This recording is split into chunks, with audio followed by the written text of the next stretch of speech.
Indo British advanced pain clinic నొప్పి మాయం surgery దూరం ఫర్ అపాయింట్మెంట్స్ 9155515563.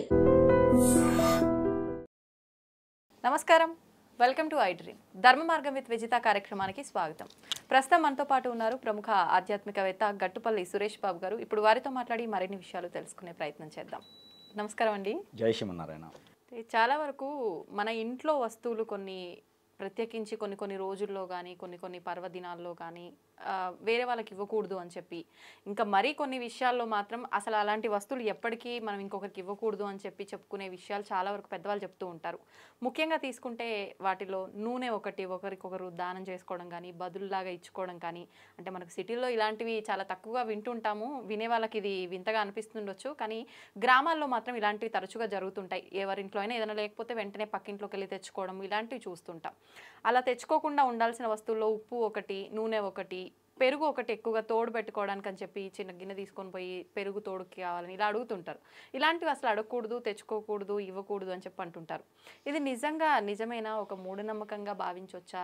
నిజంగా ఇలా తెచ్చుకోకూడని వస్తువులు, ఇవ్వకూడని వస్తువులు ఇంకేమైనా ఉన్నాయా? ఖచ్చితంగా ఈ విషయం అయితే మనము చాలా జాగ్రత్తగానే తీసుకోవాలి. ఇవైతే ఉన్నాయి, మూఢనమ్మకం కాదు, ఇది రియలే, వాస్తవమే. ఎందుకంటే మనకి కొన్ని రాజ్యాలు పోయినాయి అని చెప్పేసి మనం కథల్లో విన్నాం. ఆడవాళ్ళ వల్ల రాజ్యాలు పోయినాయి అని. ఏంటండి మీరు చెప్పొచ్చేది? ఇంత చిన్న బదులు ఇచ్చినందుకే రాజ్యాలు పోయినాయా? అంతే, కరెక్టే కదా. మరి ఆడవాళ్ళ వల్ల రాజ్యాలు పోయినాయి అని చెప్పి మన కథల్లో విన్నాం, గుర్తుందా మీకు? ఆడవాళ్ళ వల్ల రాజ్యాలు పోయినాయి అంటే మనకి వంటింట్లో ఉండి చేసి ఈ ఇంట్లో హోమ్ మినిస్టర్లా చేసేది ఆడవాళ్లే కదా. వాళ్లే కదా ఎక్కువ బదులు ఇచ్చుకునేది. మగవాళ్ళు అయితే డబ్బులు ఇవ్వటము, లేకపోతే మందులు పంచుకోవటము, షేరింగ్ అని నైట్కి మందు పంచేస్తూ ఉంటారు. అవన్నీ వల్ల రాజ్యాలు పోలేదు. ఆడవాళ్ళ వల్లే రాజ్యాలు పోయినాయి అంటే మరి ఇలాంటి చిన్న చిన్న పెరుగు కానివ్వండి, నూనె తాలింపులు ఇలాంటివి ఇవ్వటం వల్లే రాజ్యాలు పోయినాయి. వాస్తవమే, నిజంగా ఇదేనా కథ? నిజమే, వాస్తవమే. ఎందుకంటే కొన్ని రాజ్యాలు మీరు చూసినట్టయితే, మీరు ఆదిత్య 369 చూసారా మూవీ? పాతది, నా చిన్నప్పుడు వచ్చింది అది, బాలకృష్ణ. అయితే దాంట్లో మనకు రాజ్యం చూసినట్టయితే సంగీత శ్రీనివాస్ గారు డైరెక్షన్ అన్నమాట. దాంట్లో కొన్ని రాజ్యాలు చూసినట్టయితే బొదులు అని ఉంటుంది. అదే మనకి రాజ్యాల గురించి తెలియదు కాబట్టి, అంటే సైంటిఫిక్గా మనకి ఎప్పుడో జరిగిపోయిన వాటిని ఇప్పుడు తెలియదు కాబట్టి నేను ఎగ్జాంపుల్గా మూవీ చెప్తా ఉన్నా. అయితే మనకి వస్తు మార్పిడి అని ఉండేది మనకు ఒకప్పుడు పూర్వంలో. వస్తు మార్పిడి అంటే ఇప్పుడు మీరు పంట వేస్తే మీ పంటని నాకు అవసరమైతే తీసుకోవాలి, నా దగ్గర వస్తువు ఏమైనా ఉంటే మీరు తీసుకోవాలి. ఇది వస్తు మార్పిడి అని కులాలు అక్కడే మనకి ఏర్పడ్డాయి.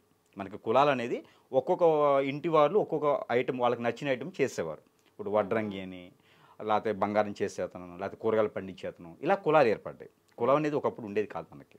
రాజ్యాలు ఉన్నప్పుడు కులాలు ఉండేవి కాదు. చాకలవారని ఇలా ఎవరికి నచ్చిన వృత్తులు వాళ్ళు వెళ్ళిపోయినారు.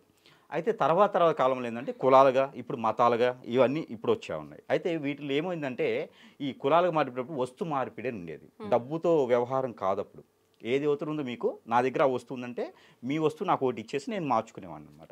అలా రాజ్యాలు ఇప్పుడు ఉన్నాయా? అలాంటి రాజ్యాలు ఇప్పుడు లేవు కదా. ఎందుకు సాగలేదు రాజ్యం అంటే ఆ వస్తువు మార్పిడి వల్లనే రాజ్యాలు పోయినాయి. దానము అనేది ఉంటుంది. ఇప్పుడు చూడండి, మీకు గ్రహాల్లో కొన్ని బాగాలేదు అంటే, శుక్రుడు గ్రహం బాగాలేదు అనుకోండి, జీడిపప్పు దానం అంటారు. శని బాగాలేకపోతే నువ్వులు దానం అంటారు. రాహుకేతు బాగాలేకపోతే గోధుమలు కందులు దానం ఇవ్వమంటారు. ఎందుకు దానం ఇవ్వమంటారు? ఆ దోషం పోతుందని. దానం ఇవ్వడం వల్ల దోషం పోతుంది అని, అంతే కదా. గ్రహాలు దేవుళ్ళే ఒప్పుకున్నారు. దానికోసమే బ్రాహ్మణునికి దానం ఇవ్వండి, లేదా పేదవాళ్ళకి పంచండి అని ఇప్పుడు ఉన్నటువంటి రాష్ట్రాలు అదిగే చెప్తారు. మీకున్న దోషం పోవాలి అంటే మీరు దానం చేయండి అని చెప్తారు, అంతే కదా. అయితే మనకి దానం చేస్తే దోషాలే పోతున్నప్పుడు ఇంట్లో వస్తువు దానం చేస్తే రాజ్యాలు ఎలా పోతాయి? దానం చేస్తే మంచి జరగాలి కదా. కాకపోతే కొన్ని వస్తువుల్లో కొంతమంది ఉంటారు. ఇప్పుడు నువ్వుల్లో శని భగవానుడు ఉంటారని భావించి నువ్వులు దానం చేస్తారు. కాజు, జీడిపప్పు వాటిల్లో, బాదం పప్పు వాటిల్లో ఆ శుక్రుడు ఉంటాడు కాబట్టి ఆ దానం చేస్తే వాటి వల్ల దోషం పోతుంది అంటారు. అలానే మనకి ఇంట్లో కొన్ని వస్తువులు ఉంటాయి. ఆవాలు, మెంతులు, అలానే పసుపు, అలానే మనకి పసుపుతో పాటు పెరుగు, నూనె, వీటిల్లో లక్ష్మీ అమ్మవారు ఉంటారు. ఈ లక్ష్మీ అమ్మవారు ఉన్న వాటిని దానం చేయడం ద్వారా, ఇంకా ఆకుకూరల్లో కూడా ఉంటారు, తోటకూర, గోంగూర, ఇలాంటి వాటిలో ఉంటారు. అంటే మనం డబ్బులు ఇచ్చి కొనుక్కుంటున్నాం కదా, డబ్బులు ఇచ్చి కొనుక్కోవచ్చు. అది వస్తు మార్పిడి కాదు. వస్తు మార్పిడి చేస్తేనే రాజ్యాలు కూలిపోతాయి, ఇళ్ళు కోల్పోతే అందరితో వాళ్ళు ఇలా దిగిపోతూ ఉంటారు అనమాట. అందుకే పెరుగు దానం కానివ్వండి, ఆయిల్ దానం, అలానే మనకి కొన్ని రకాల వస్తువులు, మెంతులు, ఆవాలు, ఇలాంటి దానాలు చేయకూడదు. జీలకర్ర కూడా దానం చేయకూడదు. జీలకర్ర ఎందుకు దానం చేయకూడదు అంటే, జీలకర్ర దానం చేయండి, సాయంత్రం కల్లా గొడవ అవుతుంది మీకు. వాళ్ళు ఇచ్చిన వాళ్ళు తీసుకున్న వాళ్ళకి ఏదో విధంగా చాడీలు చెప్పడమో ఏదో విధంగా మనస్తత్వం రావడం జరుగుతుంది, ఎక్కువ కాలం ఉండదు. అందుకనే మీరు గమనించినట్టయితే ఏదైనా చిన్న చిన్న వస్తువులే దానం చేస్తారు. బంగారం దానం చేయమనండి, ఏదైనా దేవుడి పేరు చెప్పేస్తారు తప్పితే బంగారం దానం ఎవరికి చేయరు, ఎందుకంటే కాస్ట్లీ కాబట్టి. ఈ పెరుగు కానివ్వండి, నూనె, అలానే మెంతులు, అలానే కనుక ఏవైతే ఉన్నాయో ఆవుకు సంబంధించినటువంటి ఆవు పేడ కూడా దానం చేయకూడదు.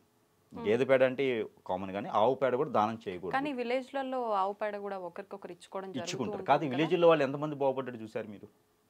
అంత మాట అన్నారు ఏంటండి? మరి అంతే కదండి. ఇప్పుడు మనకి చూసినట్టయితే పెద్ద పెద్ద ఆసాములు ఉండేవాళ్ళు, 100 ఎకరాల పొలాలు ఉండేవాయి. ఇప్పుడు ఉన్నాయా అండి ఎవరికైనా? 100 ఎకరాల పొలాలు ఈ రోజు ఎవరికైనా ఉన్నాయా? ఒక ఎకరం ఉంటేనే గొప్ప.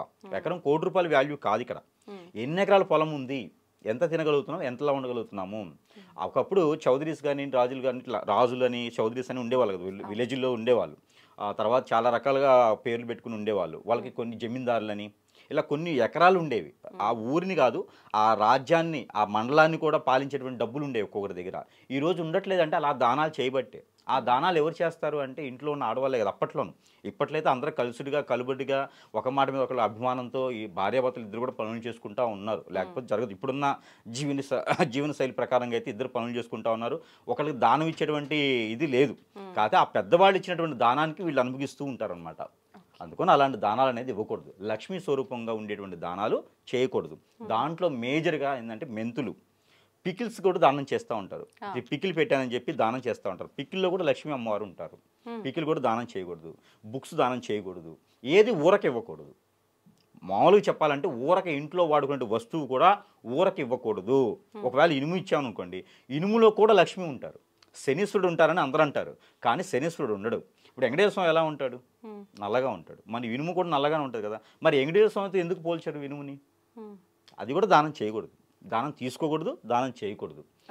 ఏది కూడా మీరు శనివారమైనా కొనుక్కోవచ్చు. కొంతమంది శనివారం రోజు కొనకూడదు అంటారు, కొనుక్కోవచ్చు, ఇబ్బంది లేదు. కాదు, డబ్బులు ఇవ్వాలి. ఒకప్పుడు ఉప్పుని శుక్రవారం పూట కనుక కొనుక్కొచ్చుకుంటే మనకు లక్ష్మీదేవి కటాక్షం కలుగుతుంది అంటారు కదా, నిజమేనా? అలా ఏం ఉండదండి. ఒక్కొక్క ఏరియాలో ప్రాంతీయ ఆచారం ఉంటుంది. ప్రాంతీయ ఆచార ప్రకారం కొన్ని ఏరియాలో చూసుకుంటే గురువారాన్ని శుక్రవారంగా భావిస్తారు. గురువారం రోజు కొనుక్కోరు. గురువారం రోజు లక్ష్మీ అమ్మవారిగా భావిస్తారు.